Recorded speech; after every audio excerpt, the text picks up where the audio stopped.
Hello there. The video we've got today is really aimed at those who don't yet use macros, and the question is whether they really are worthwhile. Um, so thank you for watching if you're not using macros yet. Um, you're not sure about macros, but you're willing to consider. Well, that would be great. You've heard lots of hype maybe, but can something which is free actually be as good as people are saying? And there are thousands of people worldwide who are actually using the macros. Okay, so what am I going to cover today on my agenda? First of all, simply what is a macro? Second, why do editors use macros? What's the point? Can macros increase my productivity? If so, how? And finally, if I'm beginning to convince you, then you want to know how you can get started. Okay, so what is a macro? Well, I'm going to say it's a tool. You use lots of tools when you're working. Dictionaries, you use the internet for checking, you may use style guides, you might use Perfectit.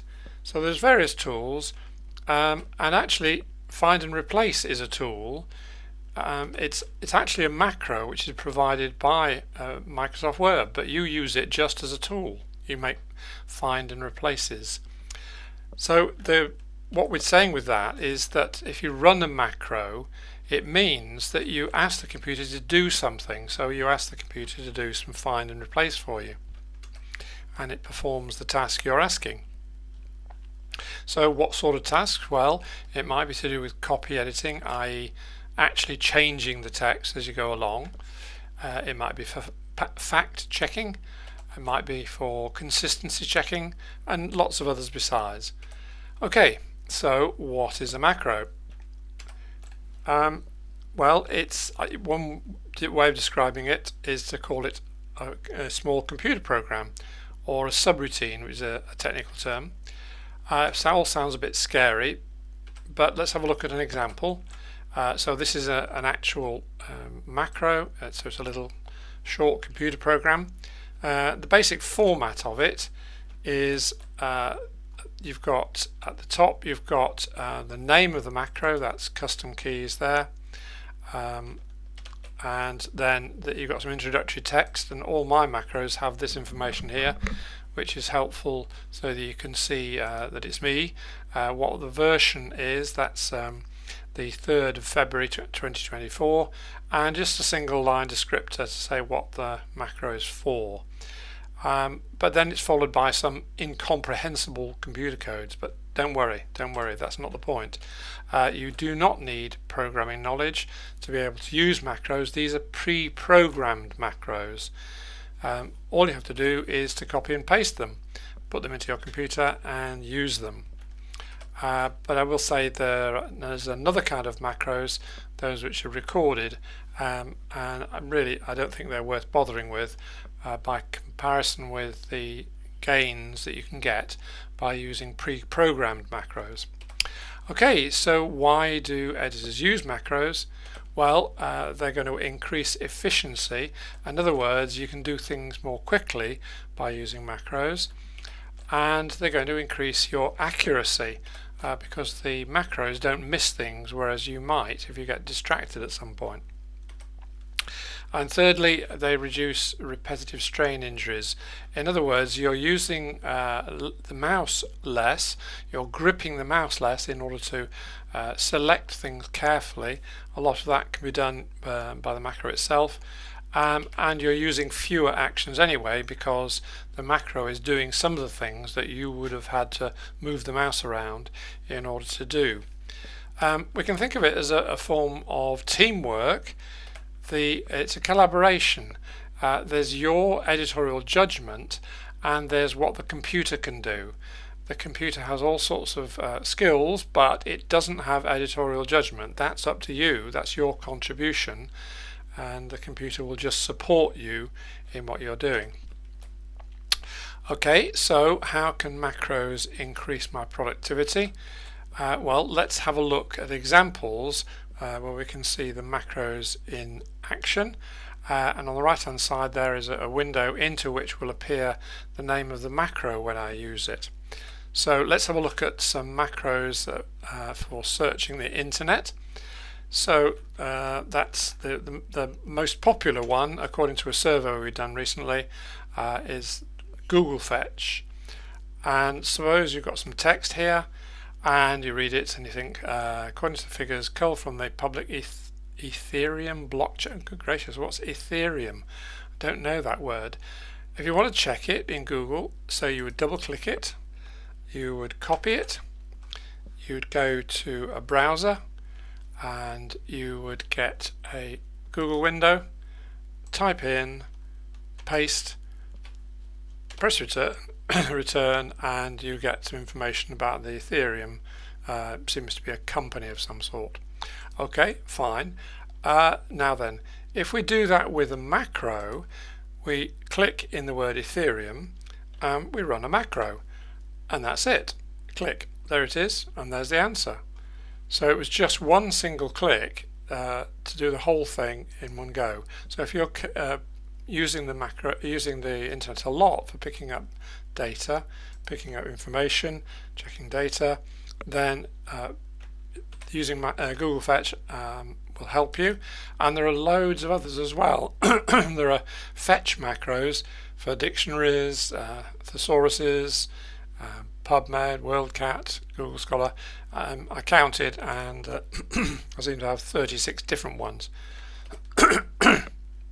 Okay, let's look at some macros for actually making copy edits. So here's a bit of information. Here's Ethereum again.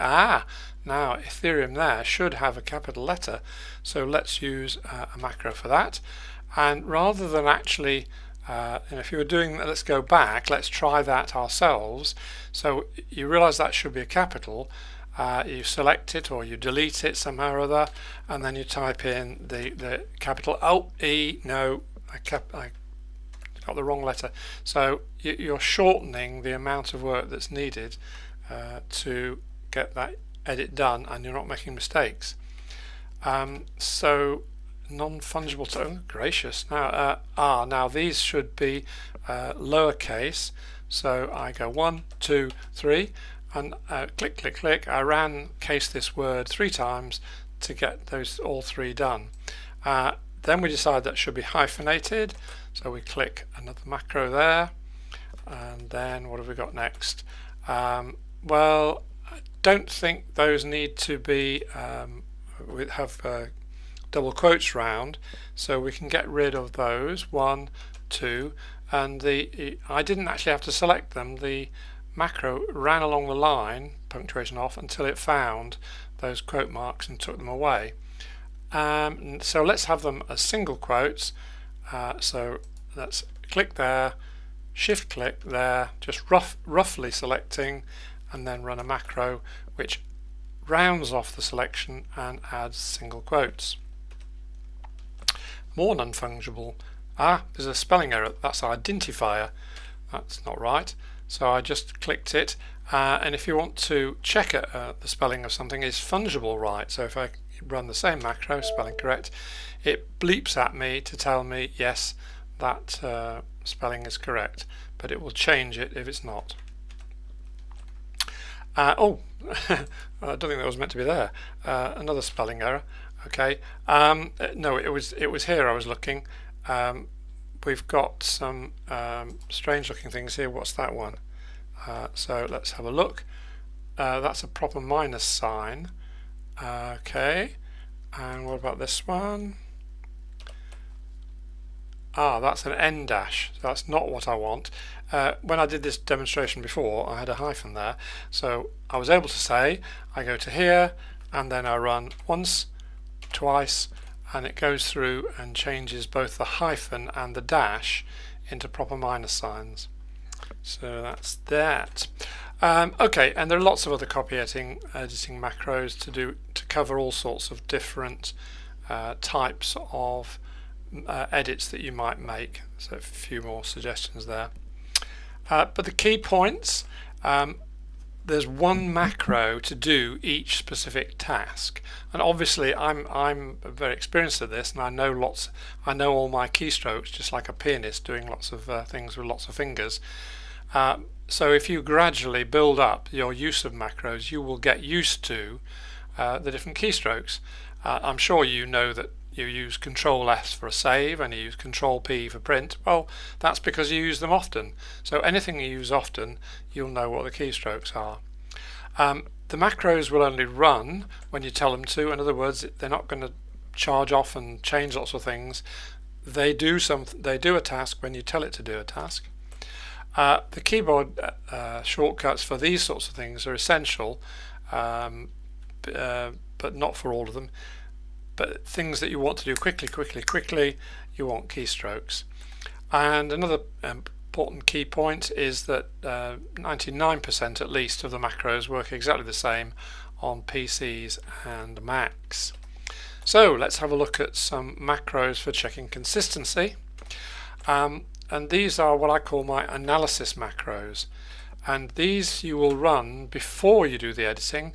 So in other words, you're trying to find out what inconsistencies the author has provided you with, and because if you're aware of them, then you can, if you see what the errors are, you can then correct them and clean up those errors while you're actually, or rather before you actually start the copy editing line by line.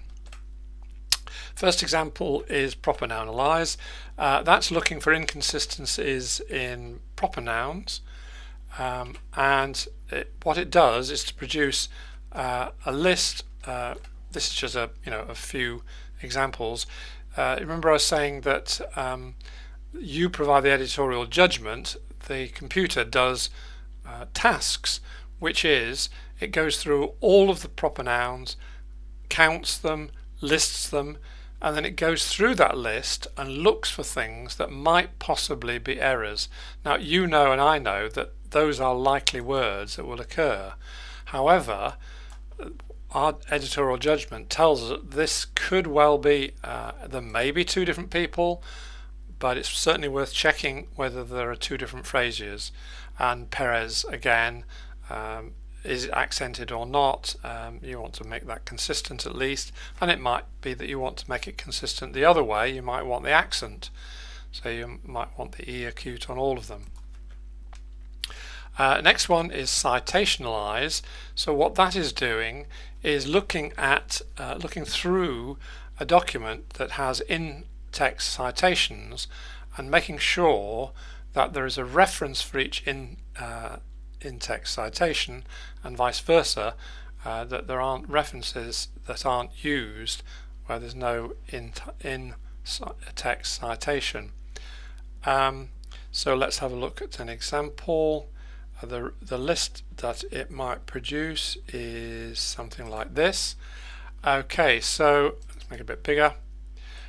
So what it has done, it's pulled out all the citations and it's pulled out all the references and it has sorted them by year. So then immediately you can see that there's a pair there. There is a citation and there is a reference, and another one, and another one, and another one, and another one, and then we get to here and it looks as if you've got a problem here, that there's a citation there but there's no reference for it. So that's how they're set out for you, and you can go through and check them quite relatively quickly and easily. So there's a few examples of the different consistencies, but you can check hyphenation, spelling, the ways that centuries are set up, capitalization, loads more consistency checking depending on what sort of things you're wanting to do. A final section of other macros that might well be useful. This again is one of the very popular macros, and if we find an example, here we go. So we've got a style sheet and we want to put words into our style sheet, and somewhere down here we go, this is where we're going to put our word list. We've got words that are significant and that we need to standardize on, so I'm going to, as I'm working through my consistency checks, I'm going to add things to that word list. Okay, so let's just go up to the top here. Just for fun, I'll select that so that you know where the cursor is in that document. I'm going to go to this document and I'm going to pick up some of these words and just put them in the list, and I do it by clicking in the word and just running a macro, and clicking another word and running a macro, and let's have this word as well, and this word, and let's have, just whatever the words are, it puts them into the list. And if we go back to here, there's the cursor still in the text there, but when we look down here, then those words have been added into my word list.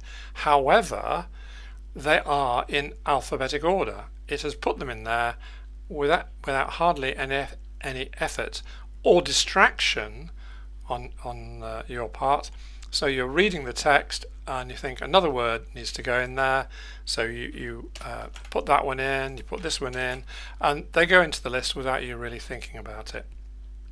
So you're still concentrating on the text that you're looking at when you're putting in the words. You're not copying them across into the list and so on. Okay, another one here, track on off, visible.